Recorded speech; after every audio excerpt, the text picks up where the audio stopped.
Hello guys, welcome to GKP 390। आज हम start करेंगे मैथमेटिकल लॉजिक का एक्सरसाइज 1.1।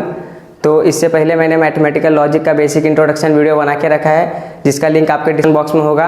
आप उस लिंक पे जाके पहले वो वीडियो देख लें, उसके बाद आपको ये वीडियो आसानी से समझेगा। सो गाइस, एक्सरसाइज 1.1 का क्वेश्चन नंबर 1, जिसमें कि पूछा गया है state whether the following are statement justify if statement state its truth value. तो क्वेश्चन में पहले तो हमें पहचानना है कि क्या ये स्टेटमेंट है। यदि स्टेटमेंट है तो इसका हमको ट्रूथ वैल्यू बताना पड़ेगा। तो फर्स्ट क्वेश्चन 5 + 4 = 13। तो 5 + 4 = 13, इसमें कोई ऐसा अननोन टर्म ही नहीं है जिसका हमको वैल्यू नहीं पता हो। तो 5 + 4 = 13 ये हमारा ओपन सेंटेंस में नहीं आएगा। तो इसको ये हमारा स्टेटमेंट है, इट इज एन स्टेटमेंट, ये हमारा स्टेटमेंट आएगा। अभी इसका ट्रूथ वैल्यू क्या आएगा? इट्स ट्रूथ वैल्यू, अभी 5 + 4 = 9 आता है, पर इधर लिखा है 5 + 4 = 13। तो इसके लिए इसका ट्रूथ वैल्यू फॉल्स आएगा, जिसको हम लिखेंगे F, कैपिटल F से।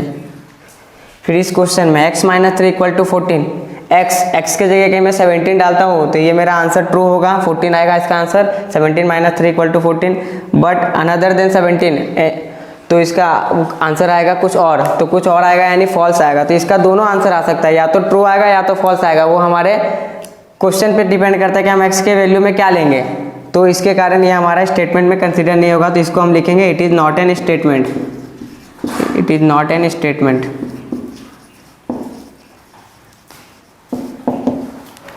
अभी next question, 0 is a complex number. तो ये आपको पता ही होगा 0 कॉम्प्लेक्स नंबर है, जो कि ट्रू है। तो ये ट्रू है यानी ये एक स्टेटमेंट है, it is an statement, it is an statement. और इसका ट्रूथ वैल्यू क्या आएगा? It's truth value t।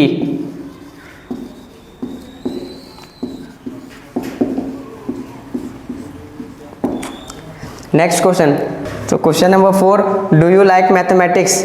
तो इस क्वेश्चन में डू यू लाइक मैथमेटिक्स में क्वेश्चन मार्क दिया है, यानी इंट्रोगेटिव सेंटेंस है। तो आपको स्टार्टिंग में मैंने बताया था इंट्रोगेटिव सेंटेंस होगा या फिर एक्सक्लामेटरी सेंटेंस होगा या फिर ऑर्डर, कमांड, सजेशन, इसमें से कुछ भी रहेगा तो वो हमारा स्टेटमेंट में नहीं कंसिडर किया जाएगा। तो ये आपका इंट्रोगेटिव सेंटेंस है, इसके लिए हमारा स्टेटमेंट नहीं है। तो it is not an statement.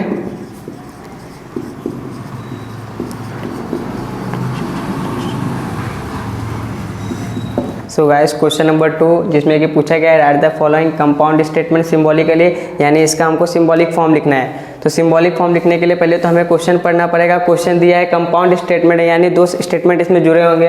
तो ट्रायंगल इज इक्विलेटरल और आइसोसेलेस, यहाँ पे और है, ये और कौन सा है? लॉजिकल कनेक्टिव है, कंजंक्शन के डिसजंक्शन, वेरी गुड, डिसजंक्शन है।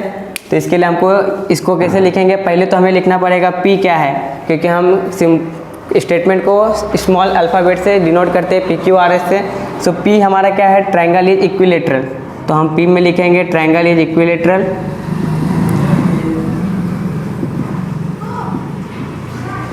और ये हमारा लॉजिकल कनेक्टिव है, और तो इसको हम रोकेंगे। आगे आइसोसेलेस है, यानी Q हमारा क्या लिखा है? ट्रायंगल इज आइसोसेलेस है हमारा, ट्रायंगल इज आइसोसेलेस। तो अभी इसका हमको सिंबॉलिकली करना है, यानी सिंबॉलिक फॉर्म करना है। तो सिंबॉलिक फॉर्म इसका क्या आएगा? ट्रायंगल इज इक्विलेटरल, तो जिसको हम लोग ने P कंसीडर किया था, तो P बीच में और है, और का सिंबल क्या था? V, और आइसोसेलेस यानी ट्रायंगल इज आइसोसेलेस, जिसको हम लिखेंगे Q।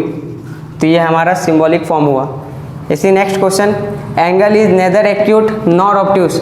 तो इसमें जो वर्ड है नेदर, नेदर का मीन्स होता है नॉट, नेदर मीन्स होता है नॉट,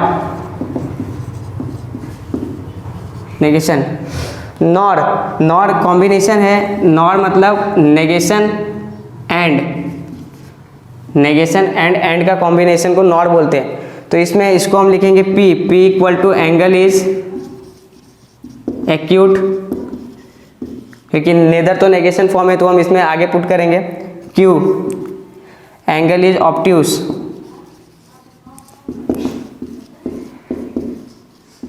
सो इसका symbolic form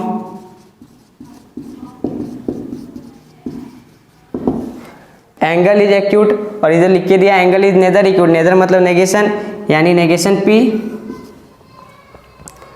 nor obtuse, nor का मतलब आपको बताया था नेगेशन प्लस एंड, यानी एंड, और नॉर दिया है यानी negation Q, angle is obtuse था क्यू।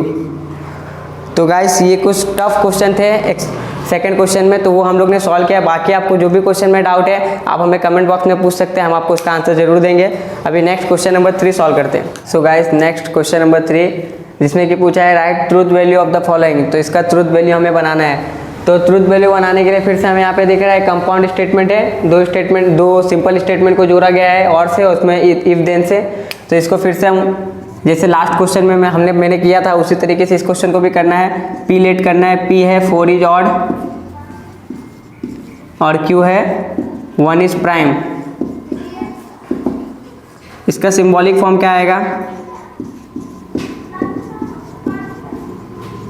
इसका सिंबॉलिक फॉर्म आएगा P, 4 इज ऑड था तो 4 इज ऑड का P और Q में क्या था 1 इज प्राइम, तो 1 इज प्राइम Q। तो ये हो गया।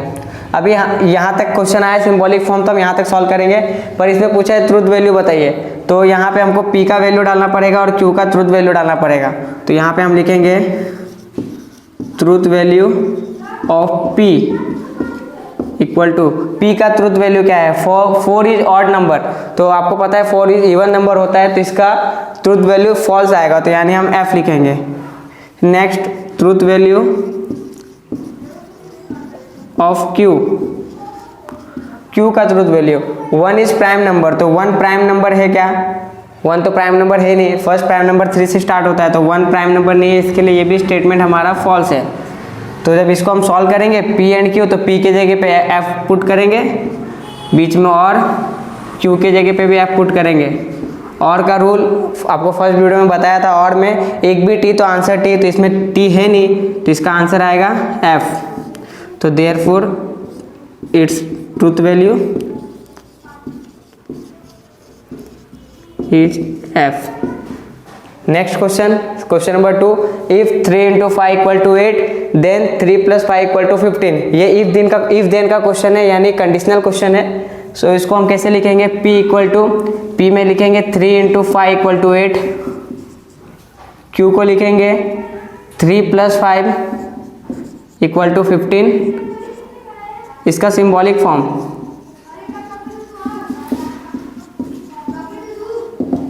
इफ देन का क्वेश्चन है, यानी इफ देन में एरो से क्वेश्चन बनेगा। कंडीशनल का क्वेश्चन है 3 × 5 = 8, इसको मैंने P लेट किया था तो P, और 3 + 5 = 15 को Q किया था तो Q।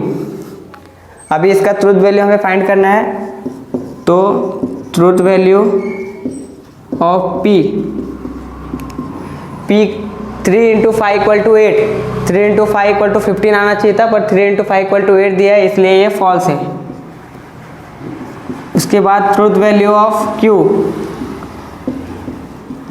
का ट्रूथ वैल्यू Q में लिखा है 3 + 5 = 15, जिसमें 3 + 5 = 8 आना चाहिए था, पर 15 दिया है, इसलिए ये भी फॉल्स है।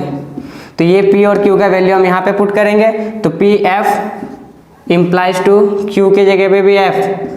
तो कंडीशनल का रूल क्या था? कहीं T से F की ओर जा रहा है तो आंसर F आता है, यदि T इम्प्लाइज टू F जाता है तो ही आंसर F आता है, पर इसमें F इम्प्लाइज टू F आ रहा है, इसके लिए इसका आंसर आएगा T। Therefore its truth value is T।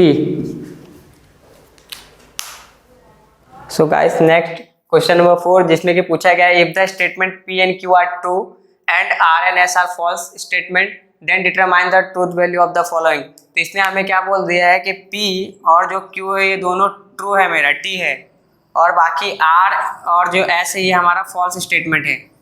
तो यही वैल्यू हमको इसमें पुट आउट करके हमको इसका ट्रूथ वैल्यू निकाल के देखना है कि क्या आएगा। तो इस हिसाब से ये देखिए, यहाँ पे आएगा नेगेशन R के जगह में डालूंगा मैं F, डबल इम्प्लाइज P की जगह पे T, implies to negation Q के जगह पर डालूंगा मैं T। अभी लॉजिकल कनेक्टिव के रूल्स के हिसाब से क्वेश्चन सॉल्व करेंगे। तो नेगेशन F का आंसर आएगा T, double implies to T implies to negation T का आंसर आएगा F। फिर नेक्स्ट ये बाय कंडीशनल है, इफ एंड ओनली इफ वाला क्वेश्चन। T double implies to T कभी भी इस रूल में T double implies to T है तो आंसर T आता है। या आपके दोनों जगह टी होने चाहिए या दोनों जगह एफ होने चाहिए, तो आंसर टी, अदरवाइज एफ, तो टी इम्प्लाइज टू एफ। फिर कंडीशनल का rule T implies to F, तो आंसर एफ। तो ये हमारा first question. Second, negation value put करना है हमको पहले। नेगेशन पी, पी के जगह पे टी एंड आर, आर के जगह पे एफ और एस, एस के जगह पे भी F, implies to negation Q, negation Q मतलब T, double implies to P, P के जगह पे टी एंड आर, आर के जगह पे एफ। ये वैल्यू पुट किया जो हमें पहले से क्वेश्चन में गिवन दिया गया है, उसके बाद इसका आंसर निकालेंगे। तो नेगेशन टी आएगा एफ एंड एफ और F implies to negation T फिर से यहाँ पे F, double implies to T and F, and का रूल एक भी एफ तो आंसर एफ, तो इसमें एक एफ दिख रहा है तो आंसर आएगा एफ। तो पहले हम ब्रैकेट, अंदर का ब्रैकेट सॉल्व करेंगे। Negation F and F, F का रूल एक भी एफ तो आंसर एफ, तो इधर पे आंसर आएगा आपका एफ और एफ इम्प्लाइज टू एफ। तो कंडीशनल का रूल था कि टी से एफ की ओर जा रहा है, टी इम्प्लाइज टू एफ तो आंसर एफ, नहीं तो हर कंडीशन के लिए आंसर ट्रू, तो इसका आंसर आएगा आपको true. Double implies to F, अभी एफ और टी, और का रूल क्या था, एक भी टी तो आंसर टी, तो एक यहाँ पे टी है तो आंसर आएगा T. Double implies to F, negation of T, negation T आएगा F, double implies to F, F and F biconditional का रूल, दोनों जगह एफ रहा या दोनों जगह टी रहा तो आंसर टी वरना एफ, तो इसका आंसर आएगा टी। सो एक्सरसाइज 1.1 का लास्ट क्वेश्चन, क्वेश्चन नंबर 5, जिसमें कि पूछा गया right the negation of the following, यानी जो भी आपका क्वेश्चन दिया उसको आपको नेगेशन फॉर्म में करना है। यानी स्टार्टिंग में आपको मैंने बताया था नेगेशन एफ रहा तो उसका आंसर टी आएगा, या फिर नेगेशन टी रहा तो आंसर एफ आएगा। तो first question, Tirupati is in Andhra Pradesh, तो बस आपको इसका नेगेशन फॉर्म लिखना है। तो तिरुपति आंध्र प्रदेश में है तो आपको इसको लिख देना है Tirupati is not in Andhra Pradesh.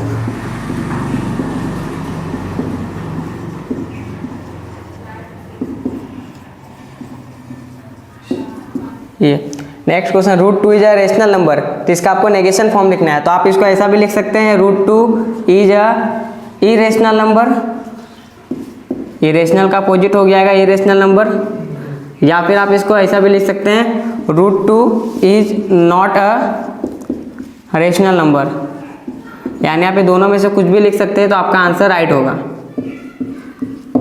Next, 7 + 3 is greater than 5, तो आपको लिखना है 7 + 3 इज स्मॉलर देन 5। आपको यहाँ पे स्टेटमेंट का कंडीशन नहीं देखना है कि ये 7 + 3 ग्रेटर देन 5 ये स्टेटमेंट ट्रू है, आपको नेगेशन बोला है तो आपको इसका सिर्फ नेगेशन करके देना है। तो या तो आप लिखिए 7 + 3 इज स्मॉलर देन 5, या तो आप इसको लिख सकते हैं 7 + 3 इज नॉट इक्वल टू 5, ये दोनों इसका नेगेशन फॉर्म ही रहेगा। तो ये लिखिए। Last question, polygon ABCD is pentagonal, तो आप इसमें लिख सकते हैं polygon ABCD is not pentagonal. इस तरीके से आप नेगेशन का क्वेश्चन सॉल्व करिए। सो गाइस, यहाँ पे हमारा एक्सरसाइज 1.1 खत्म हो चुका है। हम इस एक्सरसाइज में जितने भी ट्रिकी क्वेश्चन थे हमने उसको सॉल्व करके आपको दिया है। इसके अलावा आपको जिस भी क्वेश्चन में डाउट है आप हमें को कमेंट बॉक्स में पूछ सकते हैं, हम उसका आंसर सॉल्व करके देने की कोशिश करेंगे।